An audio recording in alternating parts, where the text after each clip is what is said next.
Assalamu alaikum wa rahmatullahi ta'ala wa barakatuh. Avec vous, Mokhtari Mohamed Badreddin, doctorant en immunologie à l'université Frère Mentouri Constantine I. Après le lancement de la première vidéo de sensibilisation que j'ai fait en arabe, j'ai reçu plein de demandes pour refaire ou bien pour faire une nouvelle vidéo de sensibilisation en français sur cette pandémie mondiale, la COVID-19. Cette pandémie qui a pu envahir plus de 195 pays et territoires à travers le monde. Cette pandémie qui a pu infecter, qui a pu toucher plus de 600 000 personnes à travers le monde. Oui, plus de 600 000 cas confirmés ont été enregistrés. Cette pandémie qui a pu provoquer la mort, qui a pu provoquer le décès de plus de 28 000 personnes. Cette pandémie qui a pu arriver à notre cher pays, qui a pu arriver à l'Algérie, où on a plus de 30 wilayas qui ont signalé la détection, qui ont signalé la présence de plus de 400 cas confirmés, de centaines de cas suspects, et avec un taux de mortalité qui dépasse les 7%. Mais soyez sûrs et certains que je ne cite pas ces chiffres-là pour vous faire peur, ni pour provoquer une crise de panique, non, mais je cite ces chiffres-là pour qu'on soit conscient, pour qu'on prenne la chose vraiment au sérieux, pour qu'on soit sensibilisé, pour qu'on soit surtout responsabilisé, pour qu'on soit tous et toutes engagés et mobilisés ensemble pour lutter contre, pour éradiquer et mettre fin à cette pandémie. Alors là, oui, on est là maintenant devant cette pandémie. Que doit-on faire? Comment peut-on lutter contre cette pandémie? Y a-t-il vraiment un moyen pour l'éradiquer? La réponse est heureusement oui. Oui, on a une solution. Oui, le moyen existe. Oui, on a une solution très simple. On a un moyen tant qu'il est efficace, tant qu'il est simple, qui est le confinement sanitaire. Alors, qu'est-ce que le confinement sanitaire? Et comment peut-il vraiment être un moyen utile de lutte contre cette pandémie? Est-il vraiment efficace? Peut-il vraiment mettre fin à cette pandémie? Avant de répondre à ces questions, on doit d'abord savoir plus et avoir plus d'informations sur cette pandémie, son agent causatif, ses modes de transmission, etc. Alors, la COVID-19.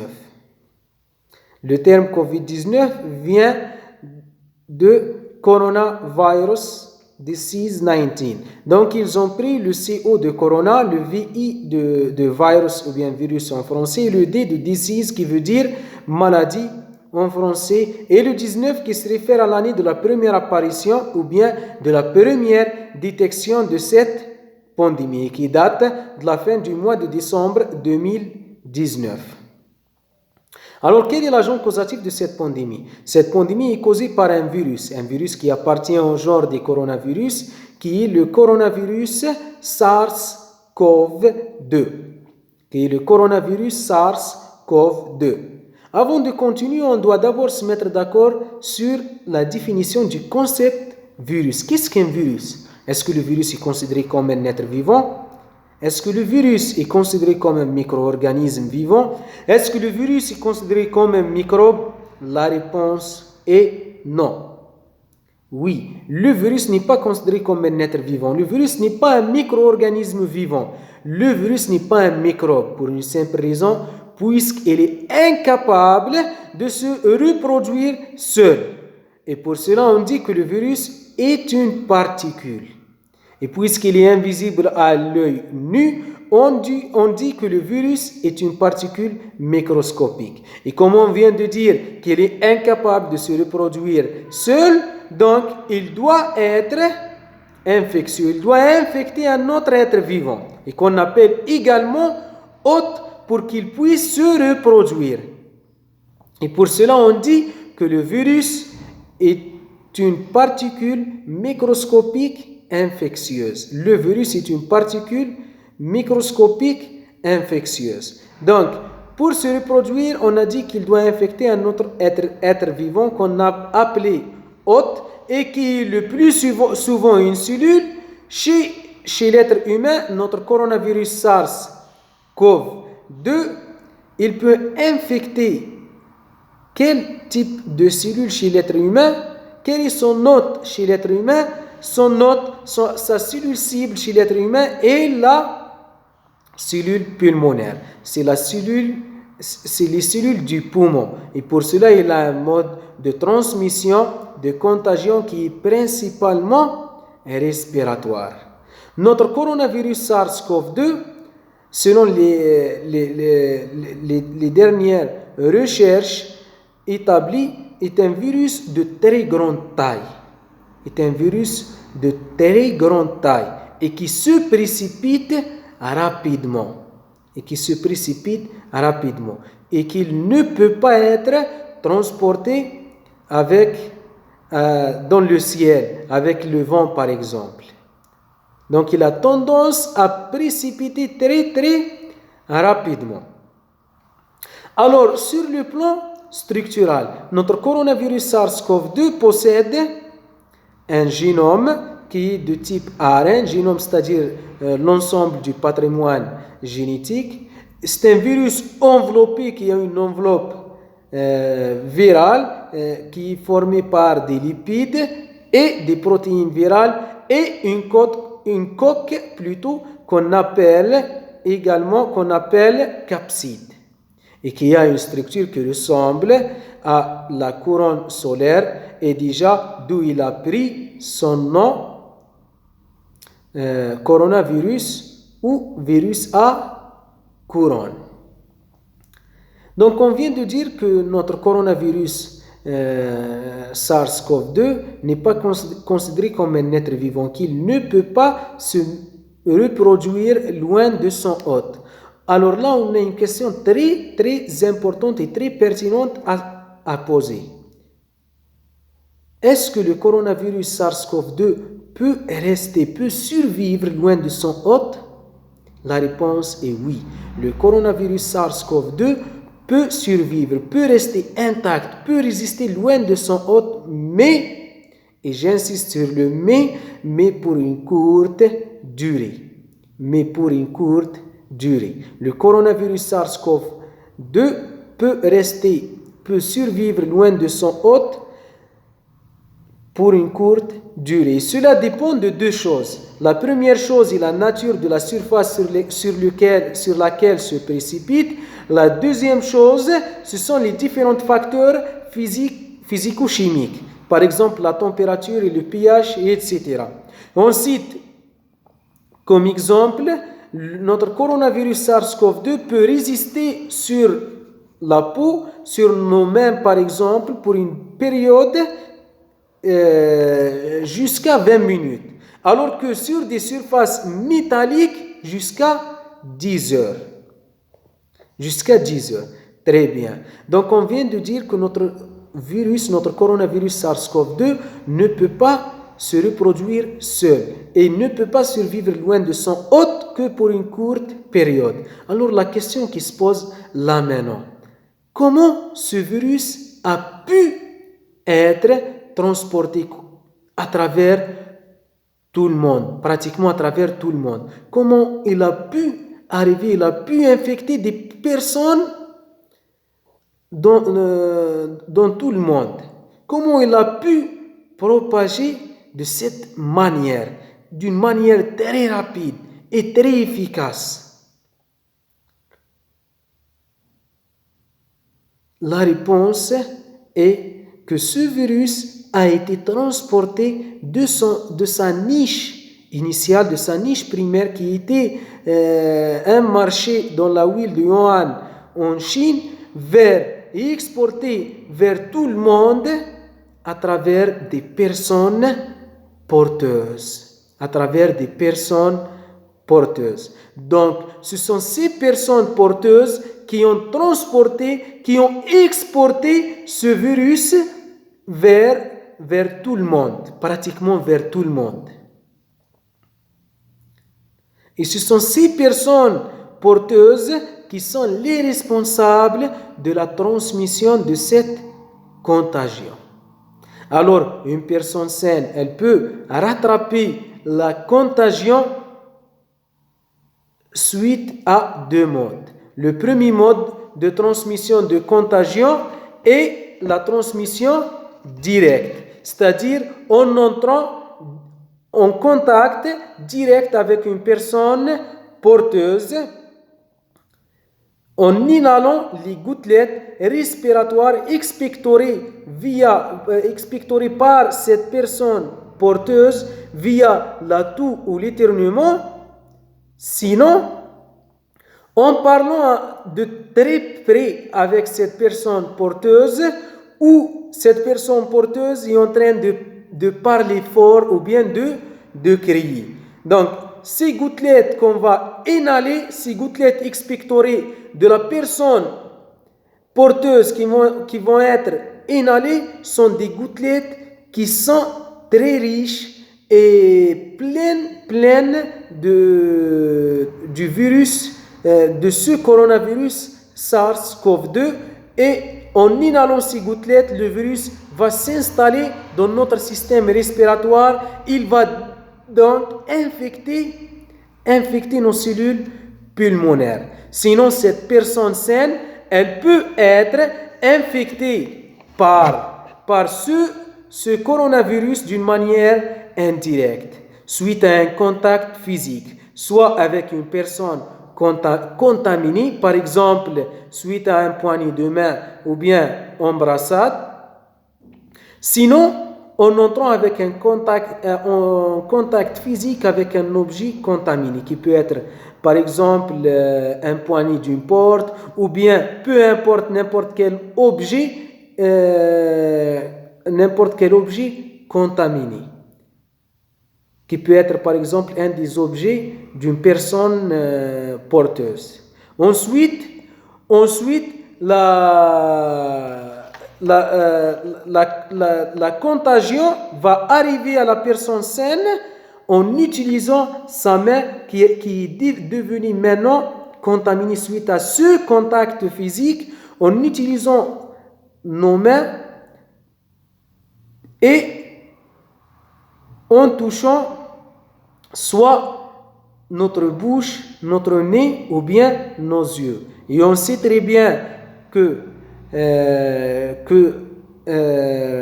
la bouche, le nez et les yeux, ce sont des voies qui mènent directement vers notre système respiratoire. Et comme ça, la contagion va être, et le virus va être transmis de notre main qui est devenue contaminée directement vers notre système respiratoire, où il va rencontrer ces cellules cibles, son hôte préféré, et il va l'infecter, et on va être infecté. Lorsque je dis une personne porteuse, cette personne ou bien ce sujet porteur, il peut être soit un sujet porteur sain, c'est-à-dire asymptomatique, qui n'a aucun signe de maladie, sinon une personne porteuse malade symptomatique, qui a les signes de cette maladie. Alors, comme on vient de voir, cette contagion est transmise à travers la personne porteuse. Et c'est de là où l'idée du confinement sanitaire a été constatée. Puisque la transmission de cette contagion se fait grâce à des personnes porteuses, donc pour casser la chaîne de cette contagion, on doit faire quoi? On doit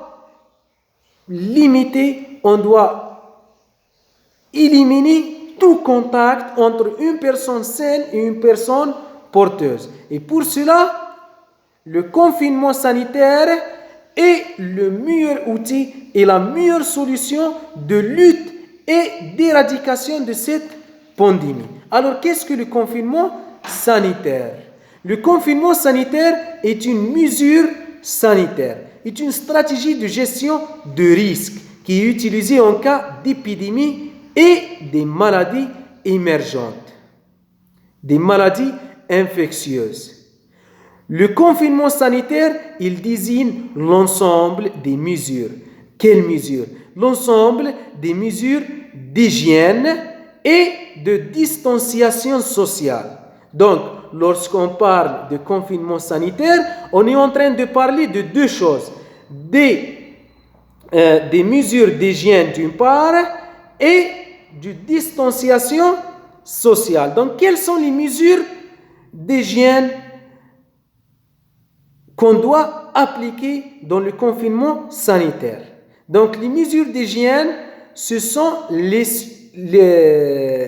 suivantes. Donc, la première mesure d'hygiène, c'est d'éliminer tout contact physique entre les personnes. C'est d'éliminer tout contact physique entre les personnes, tout contact direct physique, d'une part. La deuxième chose, c'est de garder une distance qui au minimum une distance d'1 mètre, de 1 à 2 mètres au minimum, par moyenne une distance d'1,5 mètre.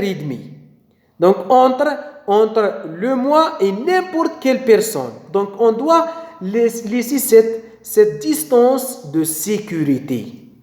La troisième chose, on doit toujours éviter de toucher avec nos mains.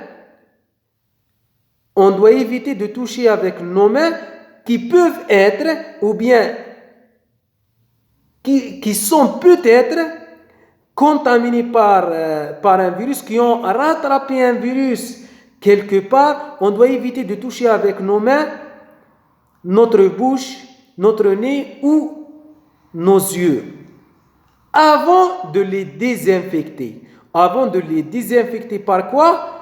Par le savon, en rinçant bien avec le savon, sinon en utilisant une solution hydroalcoolique, une solution ou bien un gel hydroalcoolique. Et la troisième chose, c'est d'éviter de sortir de vos maisons. Donc, et de rester chez vous. Et soyez sûrs et certains que lorsque vous restez chez vous, vous êtes en pleine sécurité. Et vous pouvez vivre chez vous d'une manière normale, sans aucune peur ni aucune panique, puisque vous êtes bien confinés, vous êtes loin de toute personne contaminée et vous êtes en pleine sécurité. La deuxième chose, c'est la distanciation sociale et qui sert à séparer et éloigner tout contact entre les personnes pour éviter une éventuelle rencontre avec entre une personne saine et une personne porteuse, et donc une transmission de cette contagion. Et pour finir, j'aimerais bien qu'on soit tous et toutes responsables, pour qu'on soit tous et toutes engagés, pour qu'on soit tous et toutes mobilisés ensemble pour respecter ce confinement sanitaire, pour respecter les mesures d'hygiène, pour respecter la distanciation sociale, pour éradiquer et pour mettre fin à cette pandémie dans notre cher pays, pour arrêter les nouvelles infections et pour arrêter les pertes de nos chers. Inch'Allah, très bientôt, on va revenir à notre vie normale. Salam alaikum.